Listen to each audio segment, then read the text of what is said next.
Hi and welcome to Debrief, the legal podcast. I'm Anna Hayes, a legal director in our commercial property team, and I am delighted to be joined today by David Fish, a branch sustainability manager for Handelsbanken. Welcome, David. Thank you for having me. No, thank you for coming.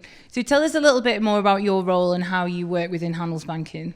Yeah, so much like many roles at Handelsbanken, we put the customer right at the heart of what we do, and over the last sort of 3 or 4 years we've seen sustainability emerging as a really key topic for us as a bank, but also the work that our customers are doing. And so my role and my team's role is to support those frontline conversations, so working with our branches and our branch managers to raise the topic, raise the opportunity, but to help our customers to fundamentally decarbonise their businesses or their property.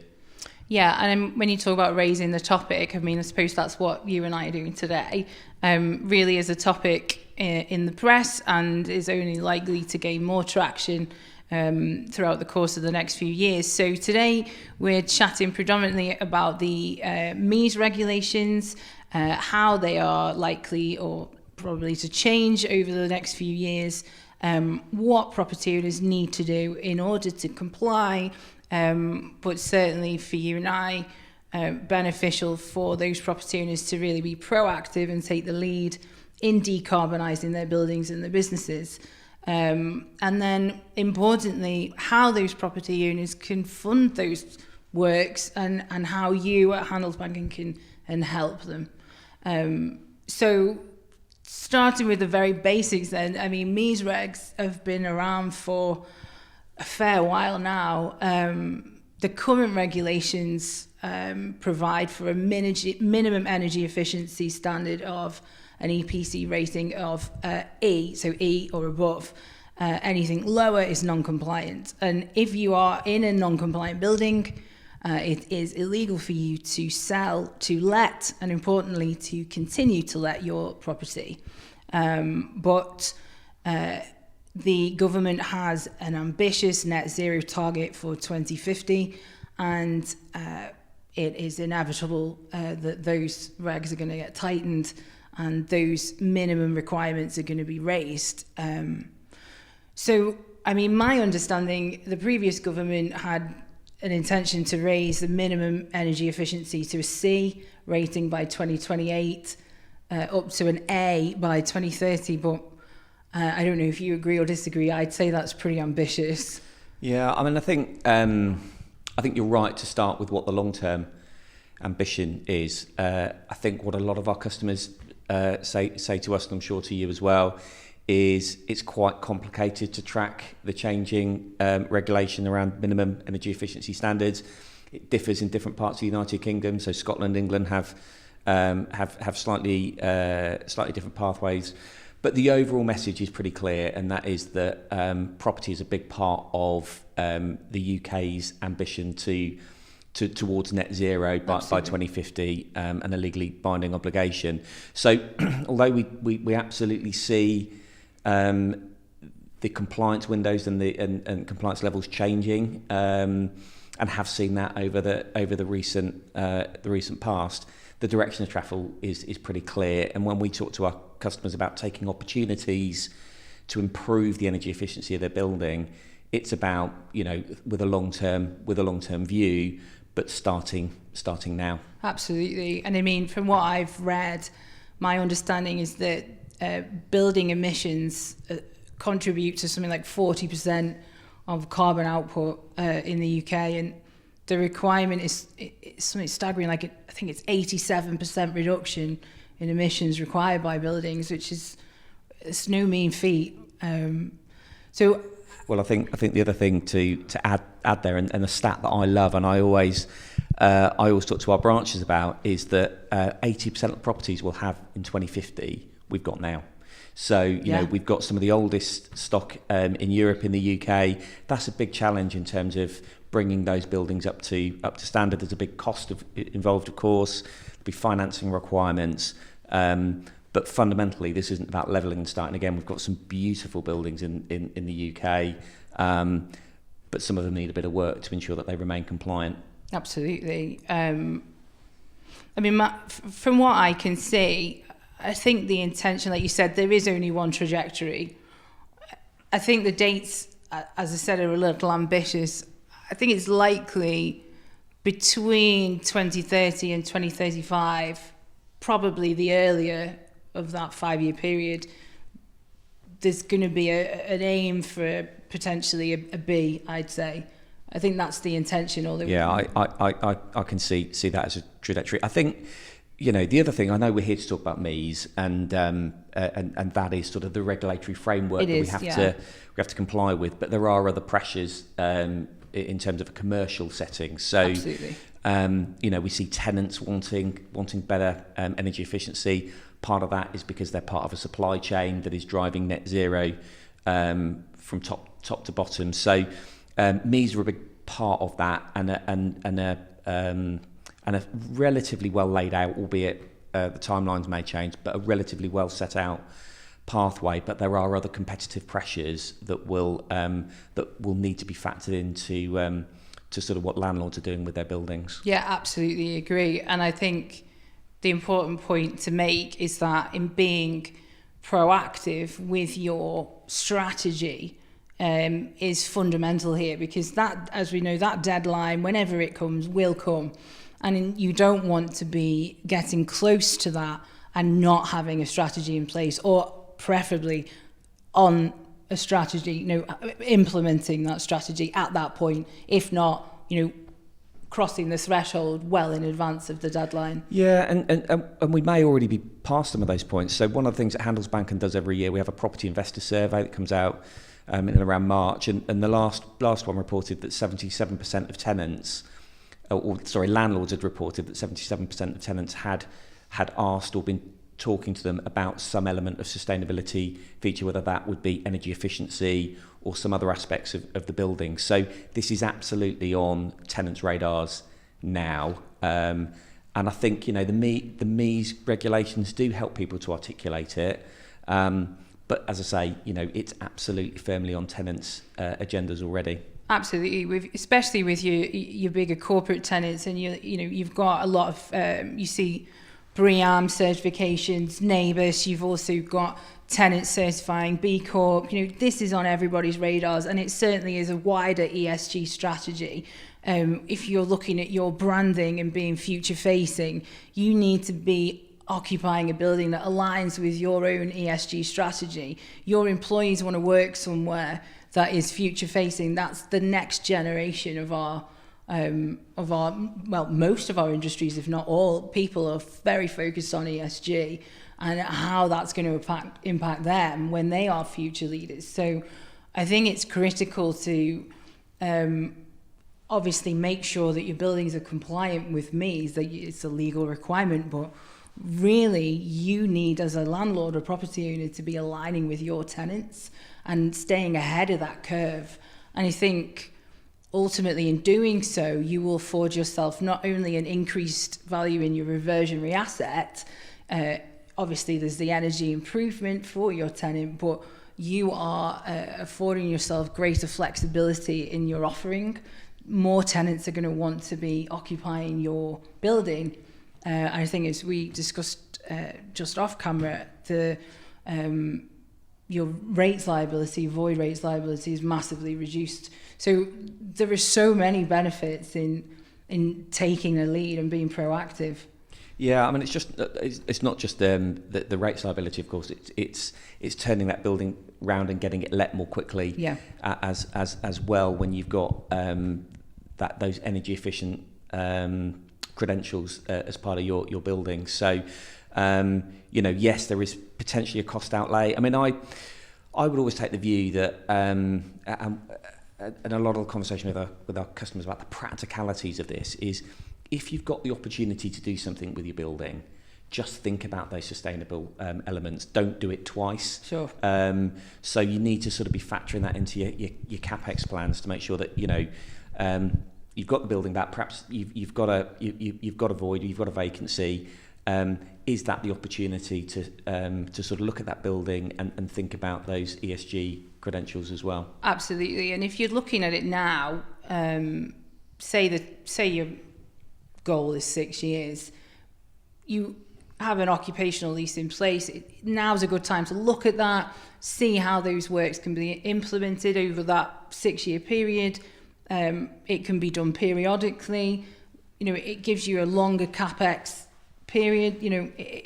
Generally, you just have more breathing space. Yeah, I think that's right. I think you've touched on a really important point there, actually, which is you can do these things periodically. We talk a lot in the industry about deep retrofit of buildings, but actually some of these things can be done over a phased period. You can start, with the lighting of a building. Sure. You can look at the building fabric and the heating and ventilation systems. Sometimes it's right to do it all at the same time. Sometimes it needs to be phased in over a period of time. It's one of those where I think it's really important that you have a building strategy and sort of think about what might need to be done and when.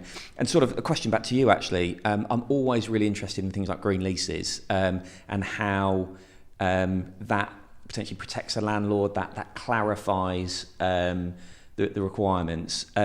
Where's your view on sort of green leases and how and the role that they play in that tenant-landlord conversation right now? Yeah, I mean, as I said to you before, I started drafting green leases nearly 10 years ago, and they were a complete alien concept. We had light green and dark green leases and a lot of confused faces. Now they are prevalent in most market standards. My particular favourite is the MCL, which I think is quite, it's middle ground in all respects, but gives quite a balanced perspective.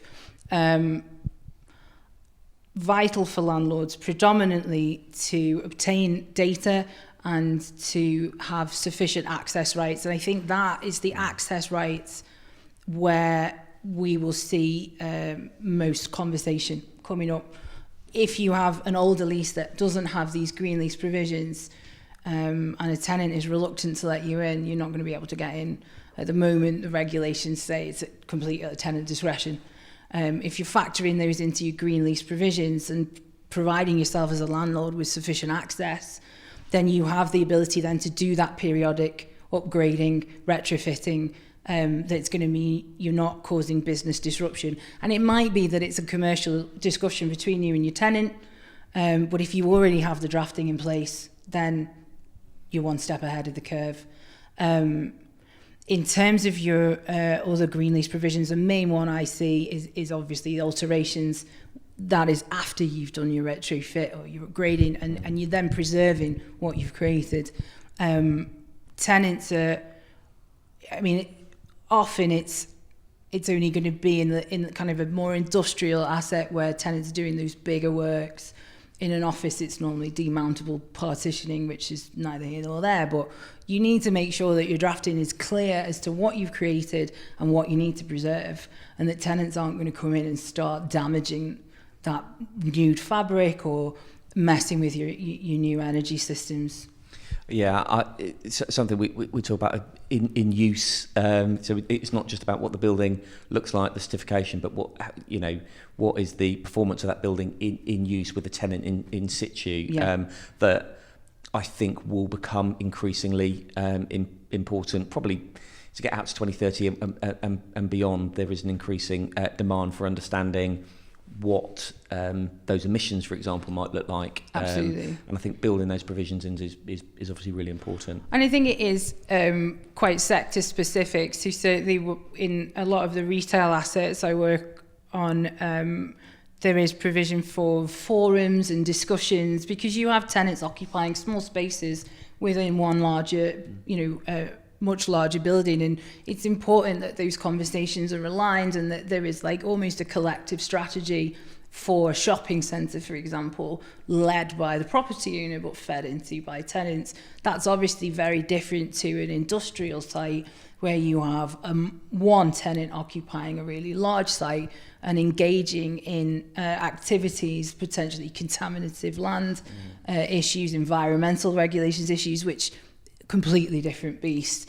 So I think green lease drafting is very adaptive, but it's important to be specific to where you are and the use and how that is going to develop over the course of the lease term. Yeah. I think, I mean, you talked about different industry uses of buildings. I think the thing perhaps we should talk about is when we talk about MEES and EPCs and so forth, there's a slight danger that we get into a one size fits all. Actually, particularly in the commercial space, having a sensible property by property strategy and understanding of what might that building achieve in terms of energy efficiency, but other certifications and other aspirations of the building is really important. You know, this isn't a case of you can put one warehouse in one part of the country next to another one and say it's going to cost this much to get it from a D to a B or an A. There are lots of variables in there, and I think it's important to get the right support and right help to document the right strategy for an individual building. Yeah, absolutely. It's got to align with your values as well, hasn't it? And where you're going with your own ESG and strategy. Potentially your tenants' values as well. Absolutely, yeah. And again, that if you've got a number of tenants, then it needs to be, I would say, an even higher spec to accommodate everybody else's ESG strategies. With one tenant, if you've got a long lease, again, I go back to an industrial site with one large tenant, you really need to be aligning with what that tenant's vision is so that you're working towards a shared goal. Talk a lot sort of when I'm sort of in seminars and forums that collaboration is key. You know, and it absolutely is. There's a lot of people starting on their strategy, and that's kind of okay. Yeah. I think although 2030, 2031, whenever it and 2028 will be with us in no time, there is a little bit of time to just think about your strategy, talk to your tenants, talk to local professionals about getting the right advice for an individual building, think about what your end goal is in terms of energy efficiency for the building, sorts of tenants you're looking to attract, even what your exit strategy is. I think all of those are really important aspects of that capital expenditure journey. Absolutely. Yeah, and there's plenty of people out there. There's an emerging industry of people that will take you from, a brown to a green and everything in between. And I've seen them operate, and they're pretty impressive. So I definitely recommend, if anyone's unsure, to go and have a chat with one of those industry experts, because I use the term like getting the most bang for your buck, and they're certainly the people that can tell you to do that, because there is a capex involved, and it can be substantial, and at the moment that cost falls entirely on the property owner. There is no obligation on any tenant to comply, and actually I've seen it recently in drafting where acting for a tenant, landlords have tried to draft for tenant to be picking up all of that energy costing. From a tenant perspective, I would say, you can rely on the compliance with legislation provisions. So if the MEES regs change, we have to comply with them as tenant. So that's just that's a side on a drafting point, but costing falls solely with the landlord, and it can be substantial. Yeah, which is where, we're professional people that want to support commercial organisations and commercial businesses, don't we? So I think it's important to, there is a cost, but there is also potentially a benefit. Absolutely.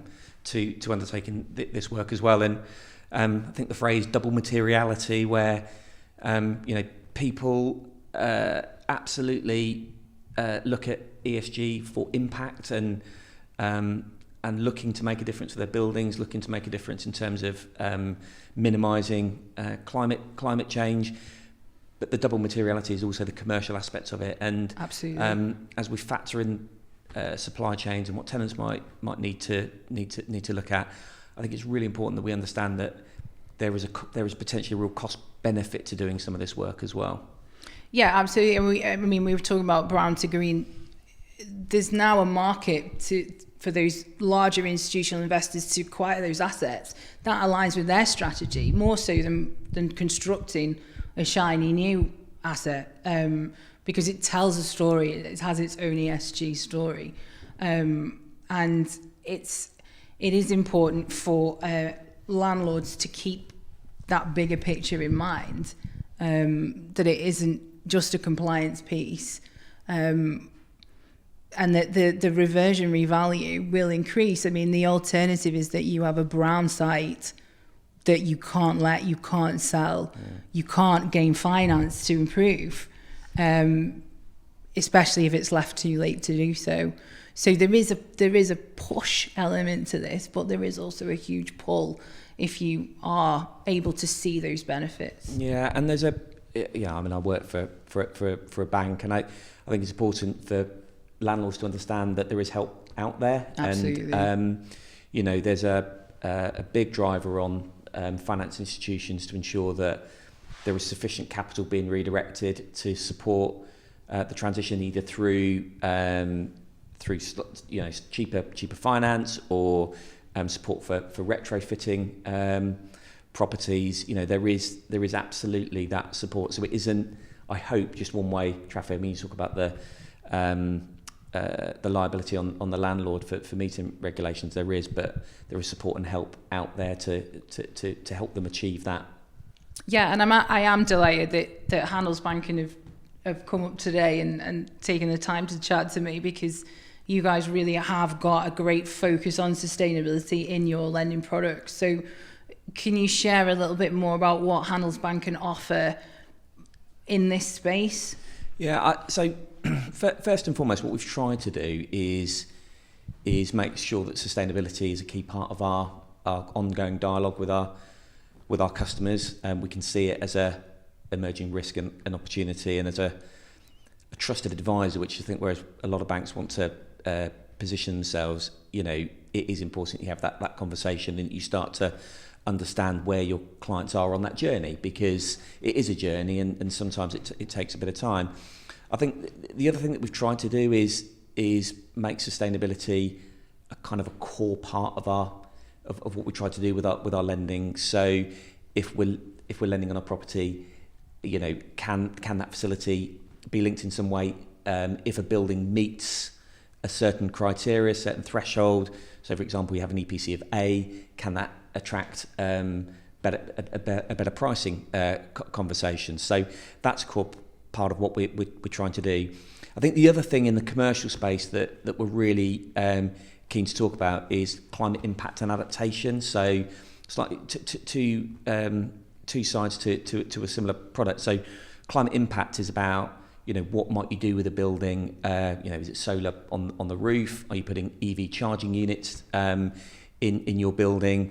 How can we apply sustainable finance in that environment? All the way through to actually, you've got a potential climate impact, long-term risk around flood risk or something like that.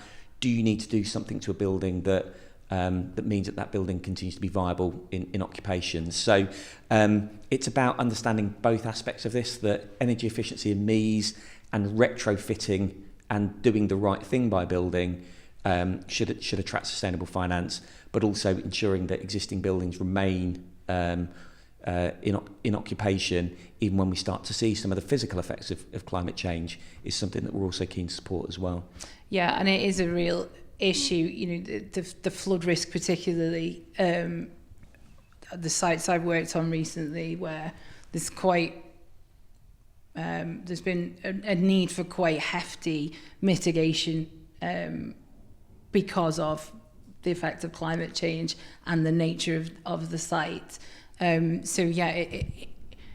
talk about bigger picture, about the push and the pull, but actually it is even bigger than that. And factoring in your impact and mitigating climate change. I think we sort of touched on it earlier, but just bring the point back to the value in starting earlier around some of these sorts of things. So, one of the risks of leaving it longer, apart from can you then get the skills? Can you then get your building up to standard in time? Because there could be a bit of a demand on those skills or those trades at the same time. I think from a banking perspective, it's having security of cash flow as well. If you've got a period of time to build out towards sort of a MEES compliance cliff edge, for want of a better phrase, you've got some certainty of cash flow from that existing lease. Yeah.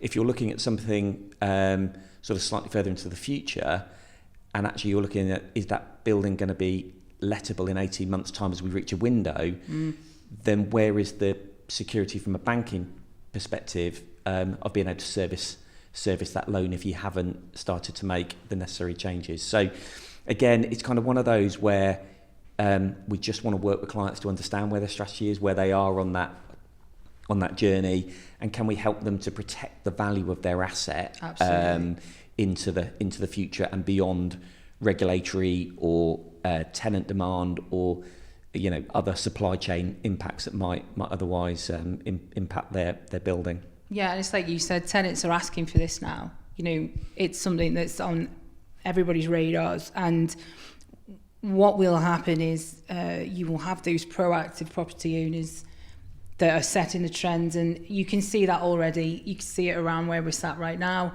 up in Paddington Village, Knowledge Quarter. There's some amazing construction and amazing projects ongoing, and the quality of tenants in the buildings are brilliant. And back to double materiality, good for them. Good for them, blazing a bit of a trail, making it work in terms of impact, but also in a commercial sense, because that's what will drive people along as well. Yeah, it's almost created like a micro cluster of buildings within an industry. It's really exciting, but I mean, the reality is that there will be people who cannot or do not feel like they have to be that proactive, and that it's something to worry about in 5 years' time. But as we've seen since COVID, certainly personally, trying to get a builder to your house is not as easy as it used to be, and the cost of doing so is astronomical with inflation and everything. So factor in that 5 years' time, as you were saying, a lot of the property stock that will exist at that net zero deadline already exists. Absolutely. There's going to be a huge demand, and there's a supply of materials, labour is just going to be exhausted, and you're going to end up with your costs being astronomical for an amount that would cost far less to do now, and potentially have reduced options at that point in time as well. So we call it disorderly transition at that point, but actually it is about limited options. It's about limited availability of skills. It's also about having the thinking time to build the strategy that's right for your portfolio and your building, and that's why the time to start is now. The other thing we probably should just talk about is in terms of tracking your progress and your strategy. A big part of ESG, environmental social governance, which we talk about, is about knowing where you started, what your buildings look like at the start, what they look like through a process, because that's a really important story to tell to your bank, to tenants, just to explain the work that you have done, that you are doing to improve or decarbonise your buildings. There's a value in that, I think, in telling your story. Yeah, and why you've chosen that particular route and why that's right for you as a business, because it's then an individual. It's not we had to, so we did it. There's a value, like you said, in doing that. So, in terms of where we are now and where we're going, I think our general message is property owners just need to be thinking proactively about a strategy that is right for them and the people around them, and what they're trying to achieve long term, both reversionary value and who and what type of tenants are going to occupy, what they want to create, because it's going to come and you don't want to wait till it's here before you do anything. From my own perspective as a property professional, I'd say check your occupational leases, check what you have in place now. Is it going to be enough? Do you need to have a chat with your tenants? Are they going to be agreeable? How are you going to physically manage to do these works? I mean, what I haven't really touched on, because it's a podcast in its own right, is the exclusions to MEES and how you can technically avoid compliance. But that's not something I'm keen to promote, and it doesn't really follow my own personal opinion on an ESG strategy. I think it's important to mention because there are exemptions possible, but there's quite a lot you have to do to even get to that point. Back to the point I made before, really, which is you still need to understand where you started, where you're going. Yeah. And as you say, that whole topic is probably a whole podcast in and of itself. It really is. But I think having the complete opposite approach to that, how can I avoid it? Actually, what can I do to turn not only my building but my business into a much greener and future-facing operation is, in my opinion, the only real way. I agree. And the fact that certainly the conversations we're having with our customers at Handelsbanken, we're seeing people drive a value from that, and so having that impact on energy efficiency and emissions, but also having that impact positively on your business. It's a really exciting time and a really exciting topic. So why wouldn't you look at it now? Absolutely. I think there's no end to the creative opportunities out there. It doesn't necessarily just need to be a heat source pump. You can make this your own and really lead trends and be ahead of the curve. Thank you so much, David, for joining me today. It's been a pleasure. I've really enjoyed it. It's been an absolute pleasure. And thank you for listening and watching.